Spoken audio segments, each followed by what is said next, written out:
Media సోదరులకు అందరికీ పేరు పేరున నమస్కారాలు. ఈరోజు మా ఇన్ఛార్జి మంత్రి గారు, వరంగల్ జిల్లా ఇన్ఛార్జి మంత్రి గారు, పొంగులేటి సీనన్న గారు, అదేవిధంగా సహచర మంత్రులు, అదేవిధంగా మా జిల్లా నరేందర్ అన్న గారు, మేమందరం కూడా ఈరోజు కేసీఆర్ గారి యొక్క స్పీచ్ చూసినప్పుడు ఒక నియంత అధికారం కోల్పోయిన తర్వాత వచ్చి ప్రజల దగ్గరకు వచ్చి కన్నీళ్లు పెడతా ఉంటారు.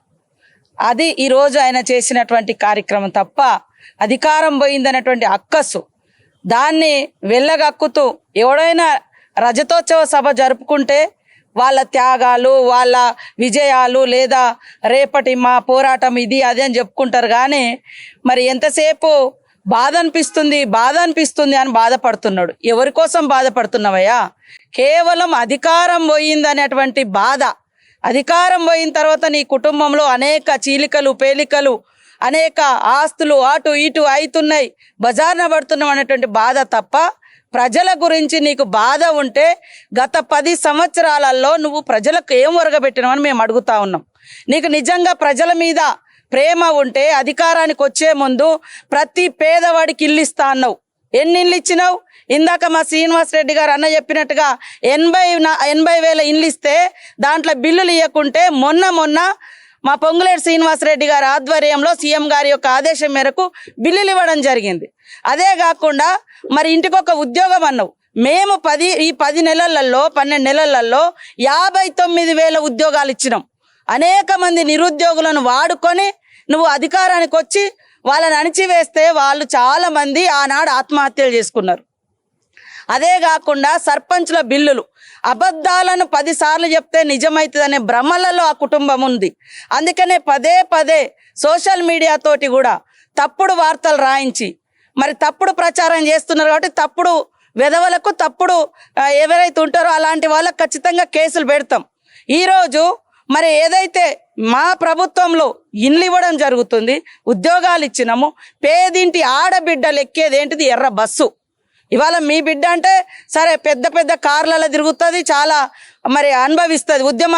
ఉద్యమ ఆకాంక్షను వాడుకొని మీ కుటుంబం మీరు అధికారంలోకి వచ్చిరు, 10 ఏళ్ళు దర్జాగా ఉన్నారు. కానీ పేదింటి ఆడబిడ్డలకు బస్సు పెడితే కూడా ఆ బస్సులలో కొంతమంది వీళ్ళ మనుషులను పంపించి కొట్లాటలు చేయించి కొట్టుకునే రకంగా చేసి వీడియోలు చేయించి గంత అక్కసు, ఆ అక్కసునంతా కూడా ఇవాళ కూడా అత్యంత నీచంగా ఆడబిడ్డలు బస్సు వద్దంటున్నాడు. ఒక్కొక్క ఆడబిడ్డ ఇవాళ బస్సు వాడుకోవడం మూలంగా మినిమం 3-4 వేల రూపాయలు వాళ్ళకి ఆదా అవుతుంది. ఇవాళ నీళ్ళ గురించి అయ్యా నువ్వు 1000 కోట్లు మింగినవు తప్ప నీళ్ళు ఇయ్యలే. మా సర్వేలో బయటకు వచ్చింది. అధికారులను బెదిరించి అదిరించి ఎమ్మెల్యేల సంతకాలు కూడా తెప్పించుకున్నాం ఆ రోజు ఇస్తున్నట్టుగా. కానీ ఈరోజు మేము మా గత ప్రభుత్వంలో వేసినటువంటి బోర్లు కానీ అదేవిధంగా ఇతరత్ర లోకల్ సోర్స్ కానీ అవన్నీ వాడుకుంటూ ప్రతి సంవత్సరం మేము దాదాపుగా 150 కోట్లు ఈ రిపేర్లకు, ఈ మెయింటెనెన్స్కి ఇస్తూ పాటు కొత్త సోర్స్ను కూడా మేము ఇవ్వడం జరిగింది. ఇవాళ కేవలం కమిషన్లు నువ్వు తీసుకున్నావు. అదేవిధంగా ఇవాళ రైతులు ఆత్మహత్యలు చేసుకుంటున్నారు అన్నాడు. రైతు ఆత్మహత్యలు ఇవాళ మీకు అనుబంధంగానే ఒకప్పుడు మరి జగన్మోహన్ రెడ్డి గారి పత్రిక కూడా రాసింది.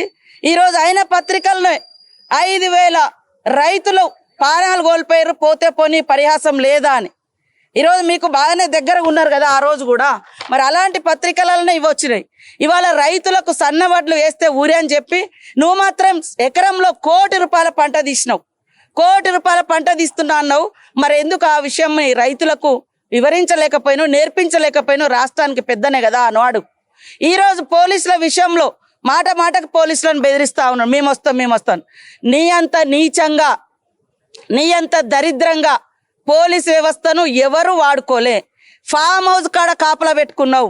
ఫామ్ హౌస్ అనేది నీ ప్రైవేటు. నువ్వు రోజు ఫామ్ హౌస్లోనే ఉంటావు. పాపం వాళ్ళు అక్కడనే కాపలా కాయాలి. ప్రజలకు రక్షణ కాదు, నీకు రక్షణ కాసే విధంగా చేసుకున్నావు. ఇది నీ పరిపాలన.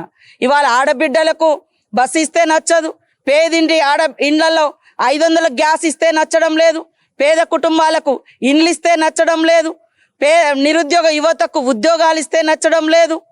మరి అదే విధంగా ఇండ్లల్లో గుడిసెలల్లో కరెంట్ ఇయ్యలేను ఒక్కరోజు కూడా. ఆ రోజు నేను ఉచితంగా కరెంట్ ఇచ్చినా అని చెప్తున్నాను. నువ్వు మేము చర్చకు సిద్ధం.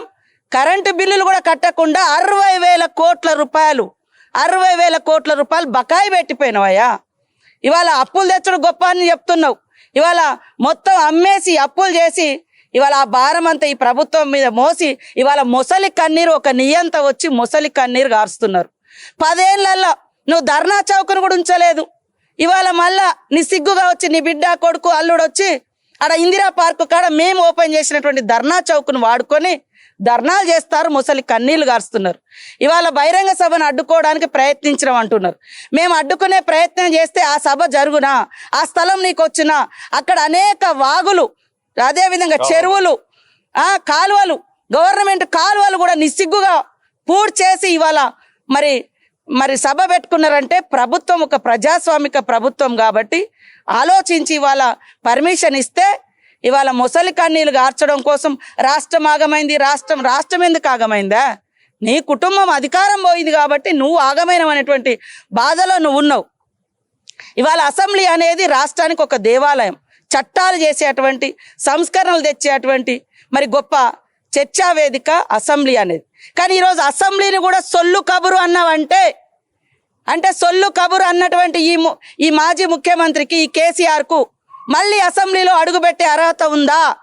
అసలు ఆ పార్టీ వాళ్ళు అసెంబ్లీలో అడుగుపెట్టే అర్హత ఉందా నేను అడుగుతున్నా.